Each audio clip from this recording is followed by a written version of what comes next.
The fourth year of war began with a stark video of Ukrainian soldiers surrendering on the banks of the Dnipro River. Released by Russia's defense ministry, the footage showed exhausted men crossing the icy water, laying down their weapons. This was no tactical retreat, just the end of the line for these soldiers. The metallic clatter of rifles on frozen ground echoed their surrender. Moscow framed the video as proof of crumbling Ukrainian morale, claiming the men pleaded, "Please spare us." Whether true or propaganda, the moment captured the raw human cost of war. For these soldiers, survival outweighed holding ground. Russia claims such surrenders are growing, painting Ukraine's army as isolated and exhausted. The Dnipro crossing became a symbol, not of strategy, but of men pushed past their limits. It's a powerful image, challenging the official narrative of unwavering resistance. The reality on the riverbank was exhaustion, not defiance. The war's brutality was laid bare in a single desperate act. The world watched as the will to fight gave way to the instinct to live.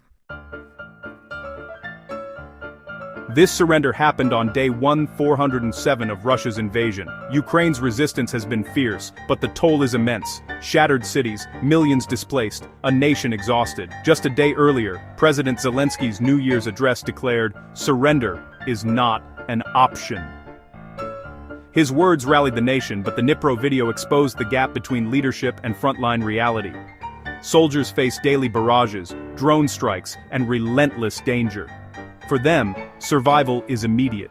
Geopolitics is distant.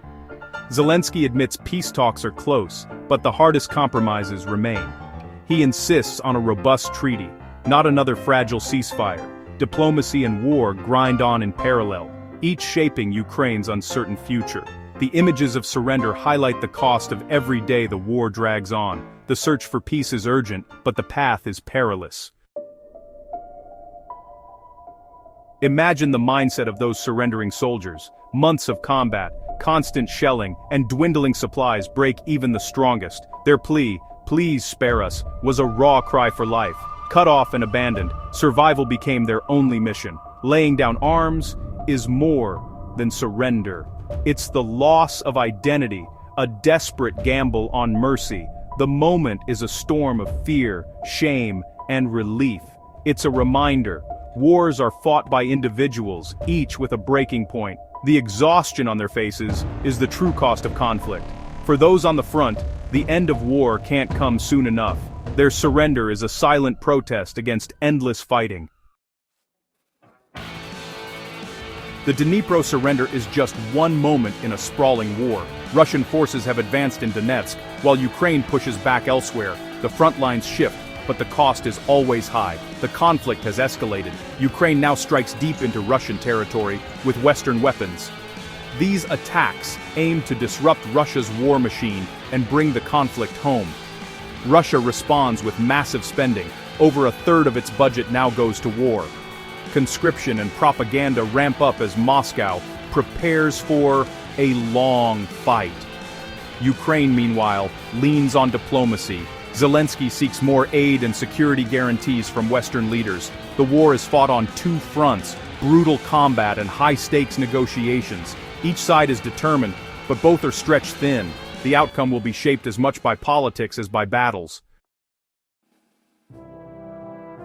The Dnipro video is a propaganda tool for Russia, a challenge for Ukraine. Moscow will amplify it, claiming Ukrainian collapse is near. Kyiv must counter, framing it as an isolated event and highlighting recent successes. Zelensky's leadership faces a test. Maintain morale, contain panic, and keep allies on side. The surrender may add urgency to peace talks, forcing leaders to confront the war's human cost. The final terms of any deal now carry the weight of scenes like this. The future is uncertain. More grinding war or a push for peace. The fate of Ukraine hangs between defiant leaders and desperate soldiers. 2026 begins with no answers, only the hope that the next crossing is toward peace, not surrender. In war, the line between resistance and survival is razor thin.